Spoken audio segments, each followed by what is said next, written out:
Alright, today we are going to be making cucumbers. So first you're going to need, pickles. First you're going to need baby cucumbers. They're a specific kind that is just for making pickles. They're pickling cucumbers. And you're going to need to make sure that they're nice and clean and washed. I would highly recommend that you don't get one that's more than 4 inches around. They won't be as crisp. And then what you're going to do is you're going to layer them with ice. You're going to do a layer of pickles, ice, till you have a crock or a big glass jug all filled. Okay. And back to pickles. Okay, so I've got this all filled, and now I'm going to take 4 cups of water and a 1/4 cup of pickling salt. Gonna dissolve this all up.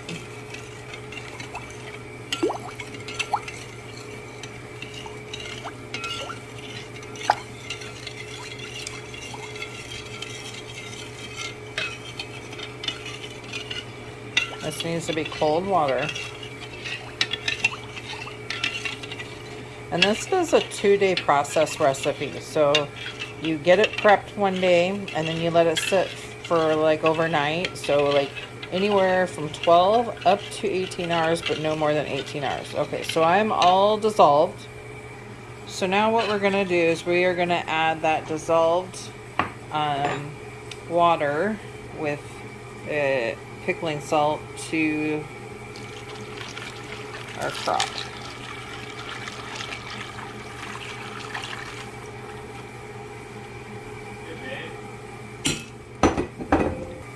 Okay, so once you have the 4 cups that are dissolved with the salt, if it's not completely soaked in there, you can add more water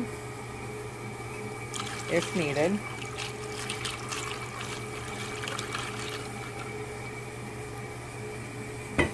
So keep in mind that ice is going to melt down.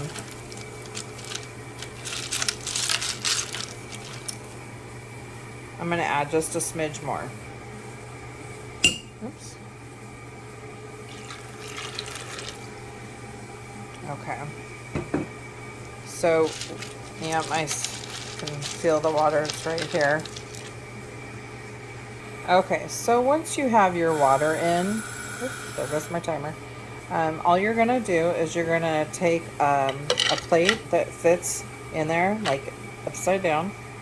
And you're going to add a little pressure. You can use canning jars or anything. Mine's pretty high up there, so I'm just going to go ahead and use that same bowl. I have some water in it to kind of help weight it down. You just don't want this anywhere where it's going to get real hot. You can see it's barely down. And this is just going to sit for 12 to 18 hours, and then we'll start phase 2. So 8 pounds of pickling cucumbers, 4 cups of water dissolved with a 1/4 cup of pickling salt, and then add water as needed to cover or almost cover, plus you'll need your ice, and then you just let it sit. Okay, so obviously our ice has melted, pickles are good to go. We need to start the next process. So in a stainless steel pan, you need to get the remaining water, which would be 8 cups. To that 8 cups of water, you're going to want to add 6 cups of white vinegar.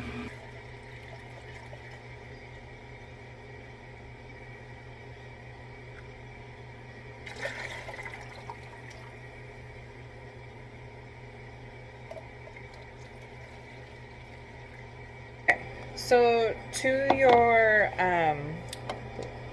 vinegar water concoction that you have, you're going to need a cheesecloth, and you're going to add 2 to 3 tablespoons of pickling spice.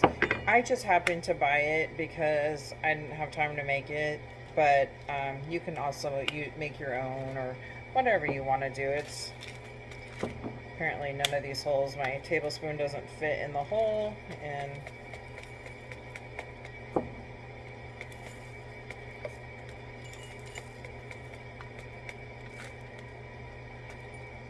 Okay. And you're just going to gather that together and tie it in little knot, going one direction, and then you're going to do the same thing going the other direction. That way it's just not spilling out. So you've got yourself a little pouch here. Okay, and you're going to add that to your water mixture. So I'm going to go ahead and stick that in there. And then you're going to put the remaining pickling salt and put that into your water as well. Apparently mine's decided to clump up.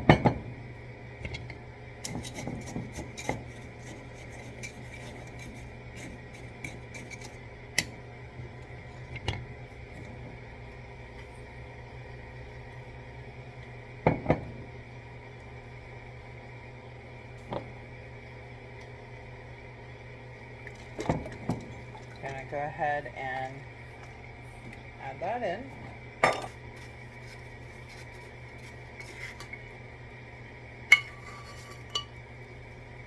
A 1/4 cup of sugar will go into your mixture as well. Okay, so we have everything together, and you're just gonna get it all dissolved and bring it to a boil over like medium-high heat. Once you get it to a boil, then you're gonna put a lid on it and let it cook down for 15 minutes. And it'll still need to boil while it's cooking, just like a gentle boil. So pretty soon it'll start smelling good in here. So in the meantime, definitely make sure you've got your water bath canner going, getting your jars all ready, so that they're kind of simultaneously working together.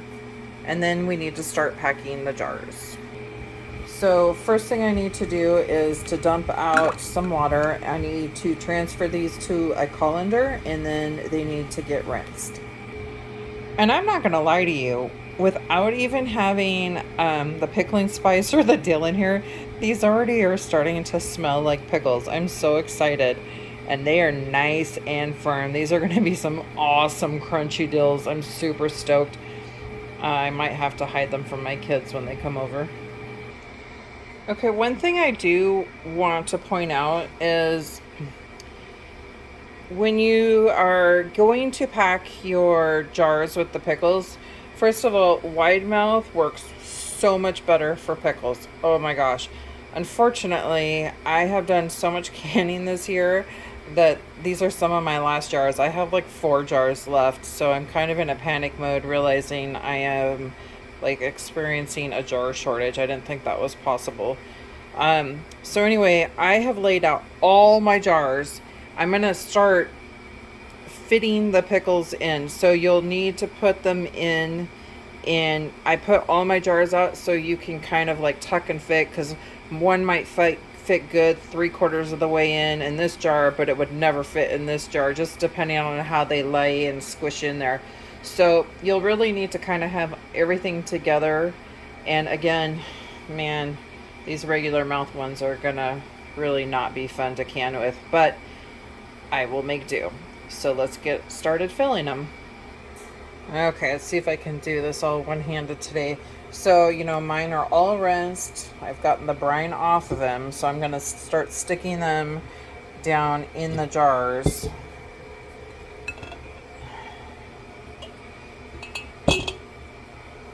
So, like my point on this one, you can see it's bigger and then smaller.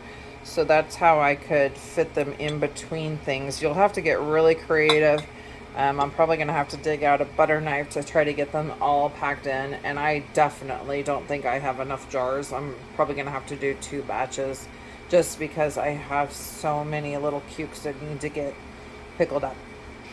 Okay, it was kind of like a Tetris game trying to get these to all fit in.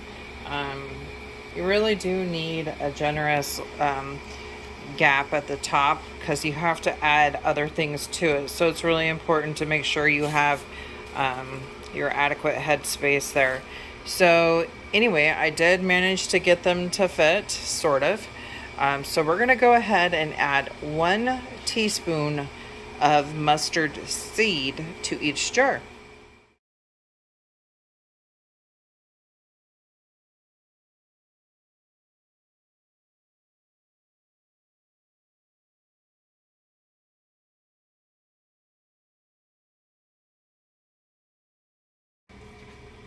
Now it's time for dill. I love how it smells.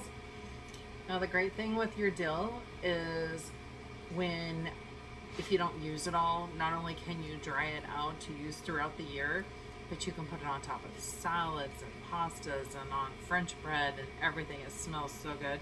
Dill is actually one of my most favorite herbs. You're gonna want to put like 1.5 to 2, no more than 2 dill heads per jar. So I'm just gonna kind of stand over my jars and cut these heads into my jars. Just makes life easy, and then I can fill it in with all these little beautiful leftovers. And I'll just cut these into the bowl that was holding my pickles, and then I can use them as need be. Dill's super easy to dry. I don't like putting it in my dehydrator. It's just too fine to be doing that, but you can dry it out in your oven pretty quick. Now you have this beautiful stem. This stem is great for putting in your chicken coop. You can actually like put like cucumbers, zucchini, tomatoes, apples, any kind of thing for your chickens, and put it out there, and they will nibble off of the fruit or vegetable off of this, and then they will also nibble on this. So multi-purposes, I love those.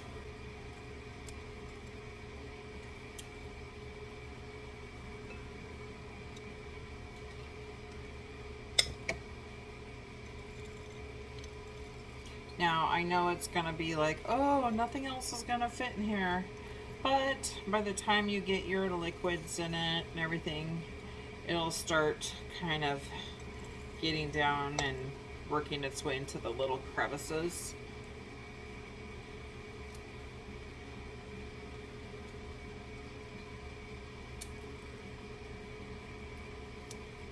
Okay. And cut the excess into my bowl because I will use it one way or another. I do not let dill go to waste in this house. Okay, I think I got 2, so that one will be completely done. And it's okay if you're smashing it down in there because it's just gonna get all mixed together anyway. It's not like you're actually eating the dough. When you dry these, leave them on the stems, and they're so easy. They just literally, you can pull them and they come right off into your jar that you store your herbs in. Pretty much like what I'm doing now.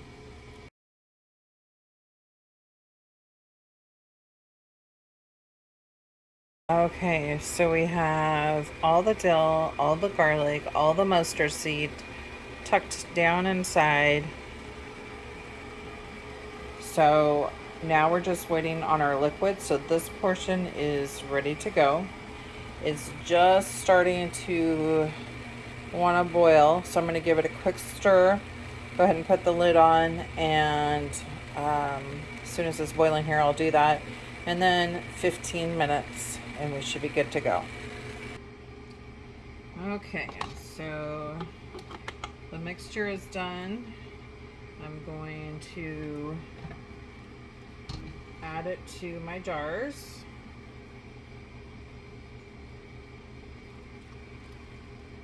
Ensuring that I leave myself at least a ½ inch of headspace.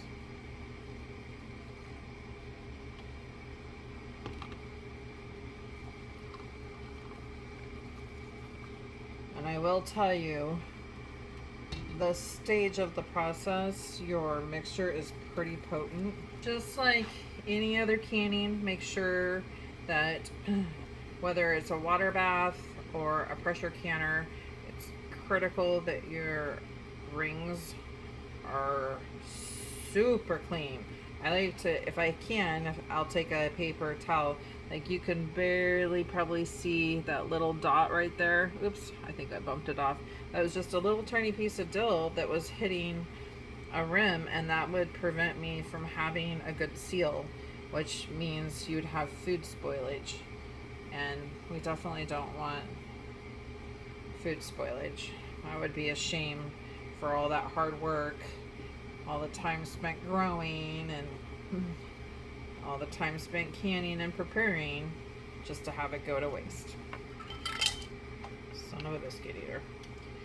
If you drop one and it hits like your shirt or anywhere but the actual clean space you're working with, I would just throw it back in the water for a second and let it clean that rim again.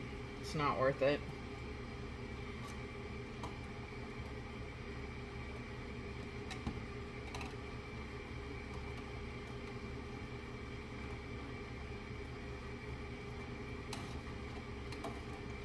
One thing I've been noticing lately, well, with the struggle I've had with getting lids and the quality of the lids, even from the big manufacturers like Ball, they're just not, they've had rubber around the ring of it on a few of them, I've noticed.